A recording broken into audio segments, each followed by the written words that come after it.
കഴിഞ്ഞ ദിവസങ്ങളിൽ അഫ്ഗാനിസ്ഥാൻ പാകിസ്ഥാന്റെ അതിർത്തികളിൽ ആക്രമണം ഘടിപ്പിച്ചതും പാകിസ്ഥാനുള്ളിൽ ആഭ്യന്തര കലാപത്തിന്റെ ലക്ഷണങ്ങൾ കാണിച്ചു തുടങ്ങുകയും TLP അടക്കമുള്ള സംഘടനകൾ വലിയ ആക്രമണത്തിലേക്ക് നീങ്ങുകയും ചെയ്ത സാഹചര്യത്തിൽ ഇന്ത്യ തങ്ങളെ ആക്രമിച്ചേക്കും എന്ന് അവിടുത്തെ പ്രതിരോധ മന്ത്രി തന്നെ ഒരു പ്രസ്താവന നടത്തിയിരിക്കുന്നു. അതിന് തൊട്ടു പിന്നാലെ ഇപ്പോൾ ഇന്ത്യയുമായി അതിർത്തി പങ്കിടുന്ന പഞ്ചാബ് പ്രവിശ്യയിൽ ഉടനീളം ഇപ്പോൾ പാകിസ്ഥാൻ 144 ഏർപ്പെടുത്തിയിരിക്കുന്നു. പക്ഷേ ഡോൺ പത്രം, പാകിസ്ഥാന്റെ മുഖപത്രമായ ഡോൺ പറയുന്നത് ഇത് തെഹ്രിക്ക് ലബൈക്ക് പാകിസ്ഥാൻ TLP എന്ന് പറയുന്ന സംഘടന കഴിഞ്ഞ ദിവസങ്ങളിലൊക്കെ US എംബസിയിലടക്കം പ്രതിഷേധ പ്രകടനം നടത്തിയ സംഘടനയാണ്.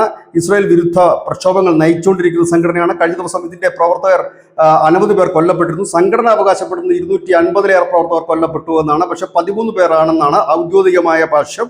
ഏതായാലും ഇതുവരെ 2716 പേരെ അറസ്റ്റ് ചെയ്തിട്ടുണ്ട് ഈ സംഘടന നിരോധിക്കാൻ പോകുന്നു. അതിനു മുമ്പാണ് ഈ സംഘടനയ്ക്ക് ശക്തമായ വേരോട്ടമുള്ള പഞ്ചാബ് പ്രവിശ്യയിലുടനീളം 144 പ്രഖ്യാപിച്ചിരിക്കുന്നത്. ഇന്റർനെറ്റ് വിച്ഛേദിച്ചിട്ടുണ്ട്.